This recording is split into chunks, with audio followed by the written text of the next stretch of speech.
This is the weekly Health Law News Nugget from Southern Health Lawyers. I'm Rich Sanders. And this is the Health Law News Nugget for February 26, 2019. Well, last week was really interesting for the world of medical bills and patient rights, as we had developments in a couple of different areas of the country.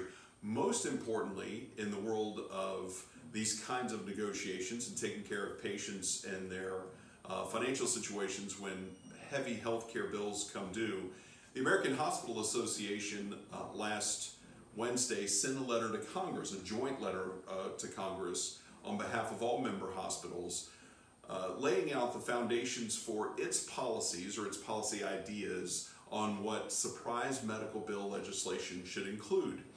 Congress has been debating over the last year, and the administration has taken various steps in the form of protecting patients from what are called surprise medical bills. But one of the key questions that many folks who analyze this area ask is, what exactly is a surprise medical bill?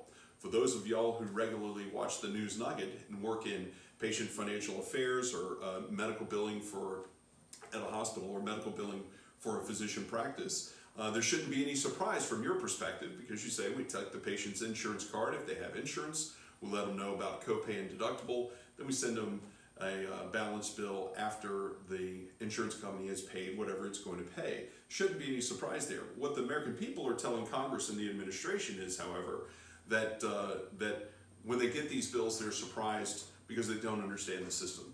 And as many of y'all who've heard me speak live on this topic know, one of the things we regularly talk about is where along the line a patient is getting education and information about how their insurance works. And unfortunately, with all these different steps along the way, most of the time the patient is educated at the time they receive the bill and then call the hospital, physician practice, or other healthcare provider with questions.